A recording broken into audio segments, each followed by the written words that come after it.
Olá, amigos que nos acompanham pelo site Vozes Espíritas ou por outras redes sociais. Estamos dando sequência aos estudos da Revista Espírita de Allan Kardec, onde nos propusemos a fazer o estudo sequencial. Hoje vamos estudar a Revista Espírita do mês de fevereiro de 1858. Kardec abordou, no referido mês, 9 artigos. E aqui nós citaremos, mas como metodologia, até para complementar o artigo escrito no site Vozes Espíritas, são 9 lições. Diferentes ordens de espíritos, Mademoiselle Clairon e o fantasma, isolamento dos corpos pesados, a floresta de Dodona e a estátua de Menon, a avareza, uma mensagem do Espírito São Luís, palestras de Além-Túmulo, Senhor Home, manifestações dos espíritos e, por fim, uma anotação de Kardec aos leitores da Revista Espírita. Sempre recomendamos a leitura integral, porque aqui nós temos a oportunidade de destacar alguns pontos que mais nos chamam a atenção. Hoje nós gostaríamos de destacar, primeiro, o artigo Diferentes Ordens de Espíritos, que acabou gerando a famosa escala espírita que nós encontramos em O Livro dos Espíritos. Mas já gostaríamos de citar uma curiosidade. A escala espírita surgiu de forma mais completa na segunda edição de O Livro dos Espíritos, de 1860. Neste artigo, Kardec já estava preparando a escala espírita, portanto, com exclusividade. Primeiro, saiu na Revista Espírita de fevereiro de 1858, para depois constar da segunda edição de O Livro dos Espíritos, nas questões 100 a 113. A Revista Espírita tinha essa característica de laboratório, onde Kardec lançava textos para ouvir a opinião dos homens, dos espíritos, a fim de que, se fosse necessário, ele aprimoraria para depois inserir nas suas obras básicas, nas edições novas, etc. E este é um artigo interessante porque na primeira edição de O Livro dos Espíritos, de 1857, com 501 questões, Kardec já havia abordado essa temática nos itens 54 a 58, mas de uma forma mais reduzida. Os espíritos já haviam sinalizado a Kardec algumas informações nessa área da escala evolutiva dos espíritos. Kardec também já havia inserido alguma anotação. Mas agora, de forma robusta, nós vamos encontrar, então, na Revista Espírita de fevereiro de 1858, onde aqui Kardec faz questão de anotar que a escala espírita não foi ditada textualmente pelos espíritos, mas é fruto das suas observações, das comunicações espirituais que ele recebia. Como codificador, portanto, ele agrupava, aglutinava por temas, ouviu diversos espíritos por diversos médiuns e ele então ia compondo a codificação espírita. E nessa escala espírita, Kardec fala que haveria 2 utilidades para nós. Primeiro, em relação à mediunidade, que nos coloca em contato com a espiritualidade, com os espíritos. E nós sabemos que nem todos os espíritos são bons, são portadores de conhecimentos corretos. A escala espírita nos permite identificar o nível de evolução e a característica de cada espírito. Então, como estamos em permanente relação com o mundo espiritual e de lá para cá chegam mensagens por psicofonia, por psicografia, etc., é importante nós identificarmos o estilo, a evolução do espírito, para que possamos conferir à mensagem o grau de confiabilidade. E Kardec também nos apresenta uma segunda utilidade, agora mais de cunho pessoal, para que possamos nos autoavaliar, ele fala que para que a gente pudesse se situar nessa escala espírita, a fim de que possamos estudar as características, o que nos faltam para dar um passo adiante, para avançar na marcha evolutiva. Então há um interesse pessoal, embora ele nos alerte que os espíritos não precisam pertencer exclusivamente a esta ou aquela classe, podendo eles reunir caracteres de várias categorias. Isso é um alerta muito importante. E nós vamos ver que a escala espírita são 3 grupos: os espíritos imperfeitos, que compõem 4 subcategorias: os espíritos impuros, os espíritos levianos, os espíritos pseudo-sábios e os espíritos neutros. Interessante que Kardec insere os espíritos neutros nessa categoria de espírito inferior. Então são aquelas pessoas incapazes de fazer o mal, mas também não fazem o bem. Então vejamos o alerta de Kardec nos falando que seremos espíritos imperfeitos se nós não praticarmos o bem. Porque muitas pessoas aqui na Terra acreditam que não fazer o mal é suficiente para uma vida exitosa espiritual. Mas aprendemos com o Espiritismo que precisamos fazer o bem, não basta não fazer o mal. E ele segue com a segunda ordem, que seria os bons espíritos, e ele também nos apresenta 4 categorias: espíritos benevolentes, espíritos cultos, espíritos sábios e espíritos superiores. E por fim, a última ordem da escala, a mais elevada, que seria os espíritos puros, uma categoria única, e nós sabemos que Jesus está neste patamar. Então, achei muito interessante nós reproduzirmos este item da Revista Espírita para que a gente possa agora estudar integralmente, para entender a característica de cada grupo, subgrupo, e isto, conforme Kardec nos alerta, é de grande utilidade para a relação com o mundo espiritual e para a nossa evolução espiritual, para o nosso processo de autoconhecimento, a fim de que possamos buscar virtudes que nos façam nos elevar nessa escala evolutiva.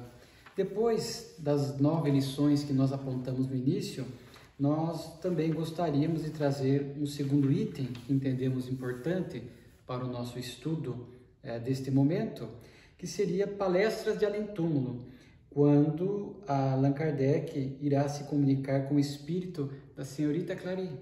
E algo nos chama a atenção porque ela morreu muito cedo, com 13 anos de idade, e ela conta que se tornou o gênio da família. E isto às vezes pode acontecer. Às vezes o espírito desencarna e é um espírito evoluído, equilibrado, em condições de cuidar da família. Então ele chega no mundo espiritual, aquele primeiro momento de adaptação, mais rápido para os espíritos mais evoluídos, e logo ele se coloca em condições de cuidar da família corporal que ficou aqui na Terra. Aqui no caso, a senhorita Clary desencarnou com 13 anos de idade, nova, mas a idade do corpo, conforme nós sabemos, não reflete a evolução do espírito. Então, logo chegando no mundo espiritual, ela já começou a cuidar da família. Essa comunicação veio por intermédio de seu irmão, que é médium. Kardec anota isso no início da comunicação. E é algo muito impressionante as perguntas que Kardec fazia. Assim como vemos no Livro dos Espíritos, a didática de Kardec é impressionante pelo conteúdo, pela qualidade das suas perguntas, gerando respostas também nobres dos espíritos superiores. Respostas que vêm de encontro à nossa necessidade de aprendizado. E aqui nós vemos Kardec fará diversas perguntas, estão registradas, mas nós gostaríamos de destacar algumas. Kardec pergunta: você teve uma lembrança precisa da sua existência corporal quando chega no mundo espiritual? E o espírito diz: o espírito vê o presente, o passado e um pouco do futuro, conforme a sua perfeição. Então aqui é interessante. O passado, nós sabemos que depende da maturidade do espírito. Não é de imediato a lembrança das nossas vidas transatas. Aliás, são raros os espíritos que conseguem acessar as suas vidas transatas com equilíbrio, de forma que é com o passar do tempo que às vezes o espírito mais maduro se recorda de uma, duas, três. É muito raro aquele que vai devassando plenamente o seu passado. Então, sabemos que há espíritos que chegam no mundo espiritual e não têm acesso às suas vidas transatas e às vezes chegam até a reencarnar um tempo após, sem ter acesso a esse passado espiritual, porque lhe falta maturidade. Lembrar dos erros, dos desacertos, dos sofrimentos causados, às vezes, é para o espírito um martírio. E ela fala também um alerta do futuro, um pouco do futuro.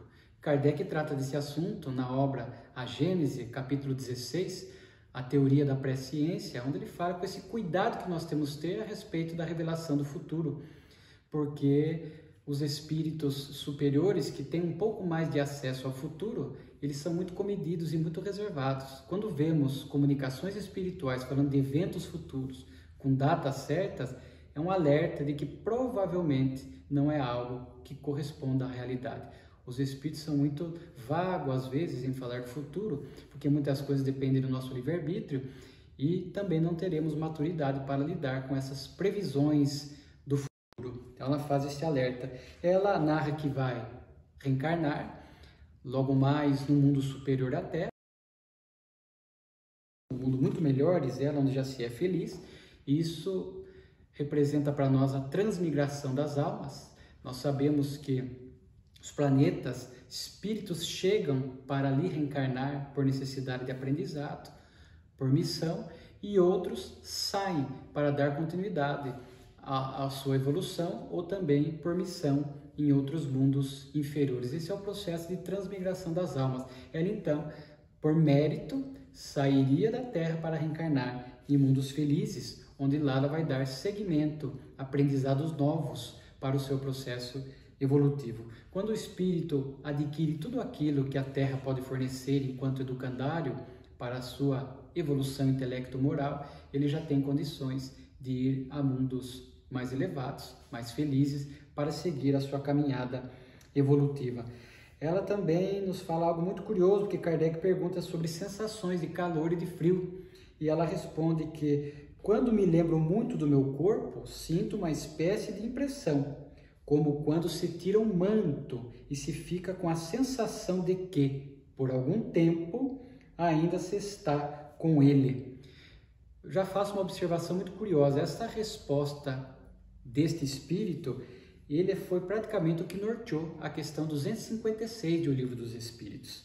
E Kardec trata desse assunto da percepção, das sensações, do sofrimento. Recomendamos a vocês que nos ouvem para complementar o aprendizado, na questão 237 a 257 do Livro dos Espíritos. Então ali nós vamos entender essa resposta, porque o espírito não sente diretamente pelo perispírito o frio, o calor, a fome, a sede. São impressões que estão arquivadas em sua memória, de uma vida passada ou de vidas mais recuadas. E quanto mais apegado à matéria, diz Kardec, em O Livro dos Espíritos, mais ele resgata essas impressões e vai muitas vezes narrar que está sentindo frio, está sentindo fome, porque ele está numa condição de perturbação no mundo espiritual, não conseguiu se desligar desses apelos da matéria, então ele conserva essa impressão, como o Espírito diz, de um manto que carregou muito tempo e que depois que tira ainda fica com a sensação. Então o Espírito, nessas condições de apego e de ligações materiais, poderá sim narrar e registrar essas sensações que ele traz na sua memória espiritual. E também algo que nos chama a atenção, Kardec pergunta a ela se ela poderia se materializar ali naquele momento, se fazer visível, tangível, e ela diz que sim, mas que para isso era necessário que houvesse menos pessoas, um grupo menor, que estivessem recolhidos com fé e fervor e que houvesse um médium do porte do Sr. Home. Então vejamos que ela já traçou algumas características para uma materialização. Grupo menor de pessoas, porque muitas pessoas o pensamento ficaria heterogêneo, muitas movidas pela curiosidade, isso atrapalharia o ambiente e o processo de materialização. Estivesse ali com recolhimento íntimo, com fervor, com oração, para criar um ambiente propício, aliás, nos domínios da mediunidade do Espírito André Luiz, mediunidade do nosso querido Chico, é tratada essa questão da materialização. E um médium do gênero do Sr. Home, Daniel Douglas Home, um médium famoso na época de Kardec, que produzia fenômenos físicos, espirituais impressionantes. Porque um médium dessa natureza, ela faz questão, porque só assim pode acontecer a materialização, porque necessita do fluido magnético animal, ou que Charles Richer chamaria depois do ectoplasma, para que os espíritos, manuseando este fluido, assim como o fluido do ambiente e o próprio fluido, pudesse combinar isto para que surgissem as condições propícias para que o espírito se materializasse e também pudesse ficar tangível. Então foi uma observação muito curiosa. E por fim, para encerrar a nossa abordagem a respeito deste mês da Revista Espírita, de fevereiro de 58, no fim, Kardec faz uma anotação pessoal para os leitores da revista. Mas me chamou a atenção que ele já se justificava, já no início da tarefa, 1858, sobrecarregado com as múltiplas tarefas que hoje nós sabemos do codificador, e ele já pede desculpa. Olha a educação de Kardec, para que não interpretassem mal o seu silêncio, ou seja, ele não responder todas as cartas, porque recebia dezenas, num mês, até centenas de cartas, e ele não teria condições de responder a todas. Então ele se justifica, né, dizendo para que não interpretassem mal o seu silêncio, e que ele estava envolvido em diversas tarefas. Então assim é um espírito superior. Já que falamos da escala espírita, nós podemos falar que Kardec ele se enquadra como um espírito superior, porque é um espírito que demonstrou nessa sua missão de codificador um esforço hercúleo, uma dedicação, uma abnegação impressionante, superando cansaço, obstáculos, enfermidade, para dar conta dessa tarefa grandiosa, deixando para nós o espiritismo que é tão valioso em nossas vidas. Então Allan Kardec, sem dúvida alguma, um espírito superior, e tinha ao seu lado uma esposa extraordinária que o apoiou e o ajudou muito também nessa sua tarefa, Amélie Gabrielle Podet. Então essas eram as nossas observações a respeito da Revista Espírita de fevereiro de 1858. Espero ter deixado esse interesse de buscar a leitura na íntegra, porque, sem dúvida alguma, é um aprendizado imenso quando nós buscamos esta extraordinária tarefa de Allan Kardec na Revista Espírita.